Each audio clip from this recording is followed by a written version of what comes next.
Who is your favourite Bond? I think that's a nice way to kick off. Mine personally, Tom. Tom? My favourite personally is Timothy Dalton. First Bond I ever saw. I saw Living Daylights as a child at my grandparents' on VHS. That's where it all began for me. I love Dalton. I honestly think he's an actually wicked Bond because he's kind of got the dark stuff that Craig does, but with the swarthy grimness of a Connery. And I think that's why many people don't look upon Dalton as the favourite Bond, because he took it away from the comedic Roger Moore and took it into more of a dark place, and there was a northernness about him. Yeah. There was, and I'm not getting on my bloody northern... No, you're not on your Mank Prime.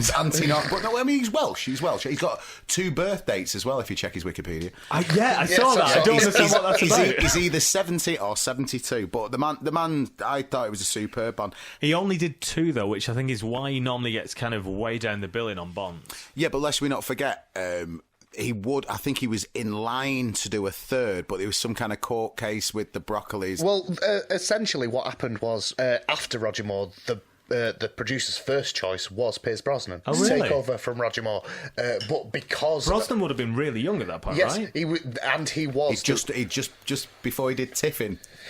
What goes on in this town is none of your business. As long as I'm living here, it is. Then maybe you shouldn't be living here! He was and he was signed up. He was ready to go. They were ready for the big launch, the big new Bond launch. It was presumed that Remington Steele was done. It was dead and buried.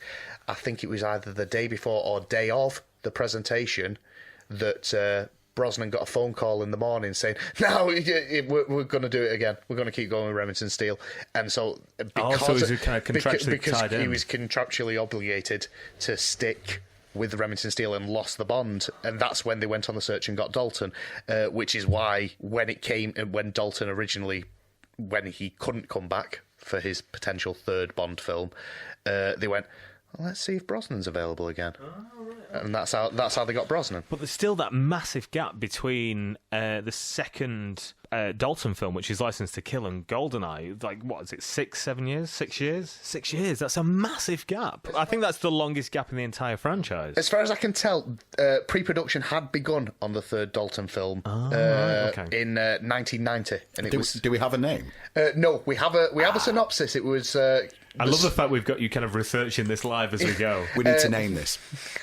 It was confirmed that the story would deal with the destruction of chemical weapons laboratory in Scotland, and events would take place in London, Tokyo, and Hong Kong. That sounds like every other Bond movie the world. Yeah, due for release in '91, but for whatever reason, the film was cancelled due to legal issues between United Artists MGM and Eon Productions. That's about right, though, because Bond movies happen about every 2-3 years. Yeah, that's kind of interesting. Okay. Matt, favourite Bond? Well, I do have... Are you going to say Lazenby? Well, this is what I was leading into. The first Bond film I saw was View to a Kill. So you tend to think your first one that you see is your favourite. But, I mean, Roger Moore being cast... I mean, Roger Moore goes to bed with Grace Jones. That's where the film should have ended. Roger Moore would have died. The brilliant bit in View to a Kill where he lures Mayday, Grace Jones, into bed, and he puts his arm around her, does the usual Bond thing, about to mount. And Grace Jones pushes his shoulders down on the bed and mounts him. Have you ever seen the photos? Fucking heart attack there. Sorry, go on. Have you ever seen the photos? I never realised this until I was researching for something last year.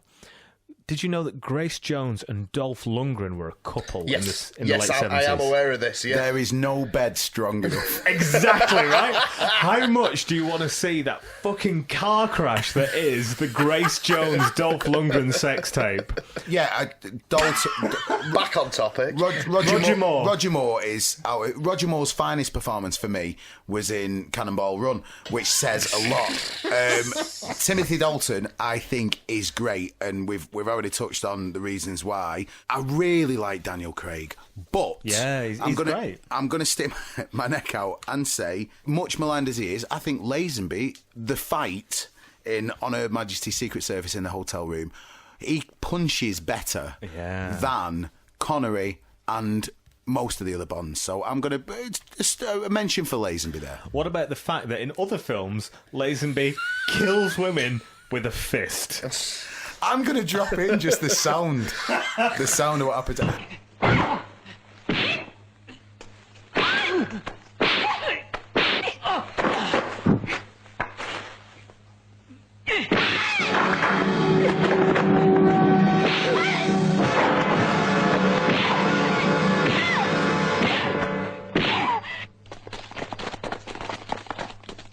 I can't remember the name of the film, but it is brutal.